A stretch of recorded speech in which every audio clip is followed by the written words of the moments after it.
Welcome to the Youthology Podcast this week. This week, we are promoting the opening of the Institute for Next Gen, the ING, in Minneapolis at North Central University. Coming this fall, 2023, we are starting a new institute that will focus upon educating and preparing young leaders and resourcing next-gen leaders globally. It's kind of a two-part thing, your education and resourcing. With both this educational and mentoring emphasis to prepare students for next-gen leadership and to resource next-gen leaders around the world, the ING will use the campus and social media and various events globally to shape next-gen leadership. So excited about this. Listen, here's a little history of the problem we are facing. Every week, I get multiple requests for next-gen hires. Children's workers, youth pastors, young adult leaders. The vacuum is massive.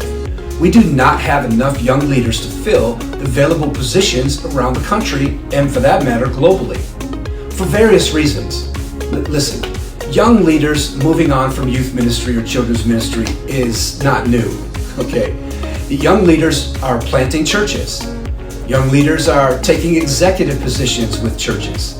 Young leaders are leaving the ministry altogether. Listen, longevity and a lifelong call to next gen is not a priority in the high majority of young youth leaders.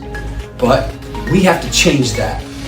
And I believe that proper education and preparation with young leaders has a lot to do with longevity, as well as the resourcing of leaders once they're in those leadership positions. Hey, here are a few important questions that we need to answer to move forward, okay? The turnover that is present right now in next-gen leaders has got to stop. So, what do? I think keeping these questions in mind and how each of these questions could affect the future of next-gen ministry is critical. What does the future of next-gen ministry look like? Well, I hope longevity is one of the keys.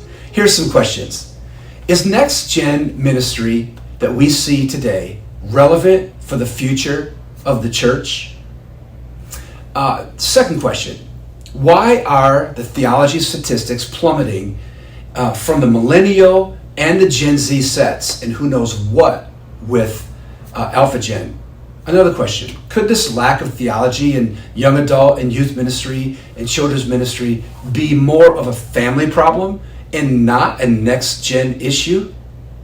Or maybe, I think personally, could this just be a issue between next-gen ministry and the family, right? Discipleship in small groups, the use of fine arts, an emphasis upon evangelism, building a campus school presence, or even having a worship and prayer culture in the next-gen setting. Those are all great approaches, but we cannot lose the theology in either approach that we use.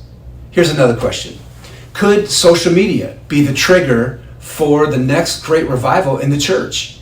And what we're doing now, how important is that to spreading the gospel? Another question, has next-gen ministry slid too far into the down the cultural hill or into the cultural hole? Listen, there are important characteristics of Gen Z. In atheism, publishers, competitive, diversity, so many things that mark them. The supernatural. What will the future of next-gen ministry look like? Well, I believe it depends on the commitment of next-gen leaders today. Next-gen ministry is changing rapidly, and I'm not even sure that change is for the good. So, what are we doing about it? At the ING, we have two major goals, two things that I want to share in this podcast that we are making commitments, strategic commitments for. First, how are we going to see next-gen ministry in a healthy future, a successful future? I believe it starts with the Institute for Next Gen, the ING. And then secondly, if you are interested in next gen leadership, how can you be a part of the ING? Let me deal with both of those, okay? let's hit that first one, and this idea of what does the ING look like? Why an institute at a university? Let me tell you, there are many reasons why. Let me give you a few of those, okay? Number one, the ING will educate next-gen leaders and use the classroom to share proven methods for success in youth ministry. Listen, these young people that come here and study and train will graduate with a degree called Next-Gen Leadership. There's nothing about that weakens their commitment and longevity. There's something special that happens in the on-campus culture at one of America's best Christian university settings. North Central and the ING will use the classroom, the chapel, the intern practicum relationships with multiple organizations across the Twin Cities to prepare every student that comes here to ready themselves to be in next-gen leadership. The ING is not just about the church leadership student. One of the things that I'm excited about is that at NCU, we have multiple majors already involved in the startup of this institute. We have education and business and psychology and cross-cultural and other students in their majors involved in what we're doing. Second, what does the ING look like? We will use the campus and the academic setting to mentor and coach next-gen leaders in a very personal way. By building that relationship with this next wave of young people who come here, we will prepare them for leadership in next-gen positions here in America and globally. I'm excited that the ING values personal relationship between the professor and the student, between the youth leader in the area and the student. And that relationship, listen, the classroom, the chapel, lunchtime, in our homes, some of the many events that we would be scheduling, all of these kind of things add to the discipling and the mentoring of long-term youth leaders. Number three, the ING is grouped to provide, listen, we are grouped and set to provide current, in practice features of youth ministry. Current in field, we like to call it. How will we do that?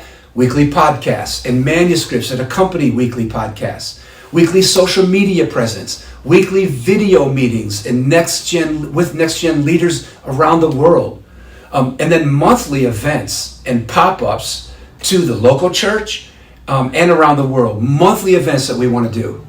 Number four, what is another characteristic of the ING? Well, we plan to graduate 100 elite next-gen leaders in the next 10 years.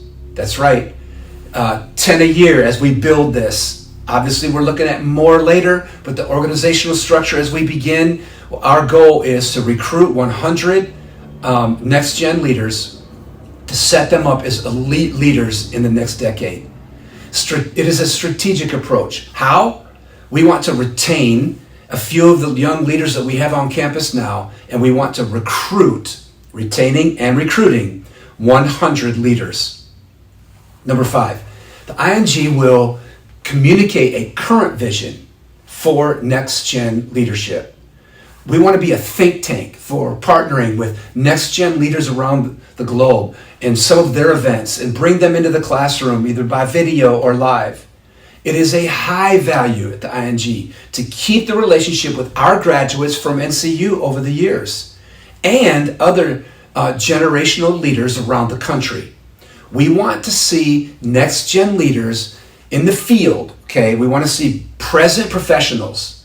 We want to see them in the field. We want to bring that field to the classroom via live lectures or video. Listen, finally, how can you get involved? So that's what we look like here at the ING, and those are our initiatives and what we're going to do. But as a next-gen leader, how can you help us, right? Well, let me talk about this. Two ways. As a student wanting to get involved in next-gen leadership, it's really easy. All you have to do is to come here to Minneapolis and take a visit on campus. As a student at NCU and in the next-gen leadership major, you will be prepared to become one of the next 100 elite young leaders that come out of this place. Just follow the link in the bio and all the social medias, and you can begin that application process at North Central. We promise to educate and prepare you, okay, to be one of the next great leaders in youth leadership. It all starts just going to the link tree in the socials and starting your application at North Central. Now listen, as a present next gen leader in the church, parachurch, or other organizational settings, how can you get involved? Here are a few ways. Number one, follow us on the socials for weekly content that we will give you to resource you to stay current in field. Number two, there are so many young people in Next Gen ministry across the country who have a call on their life, and you know them, you are with them every week. I see them in camps and conferences and in visits here on campus. I see them in conventions. There are so many students who want to work with Next Gen. So send them to Minneapolis, resource them to me. Let me help get involved with them and talk to them about what they want to do. Finally, all you need to do is to visit North Central, man. Just come and be a part of a chapel, sit in the classroom and watch what we're doing here. Because I believe all of us together can do something to change the quality of the people that we are sending into Next Gen ministry. Be on the lookout for content weekly. Hit us up on the socials so you can follow what we're doing. Send some students to us and let us have the conversation. Let us start that, right? Please let us know how we can serve you as a Next Gen leader. All right? Man, so excited about this. Hey, look into it. You can just go to the socials, find the links. We have our own socials for Institute for Next Gen. And bye-bye for now from Minneapolis, but you'll be hearing a lot more from us in the coming weeks. Have a great summer.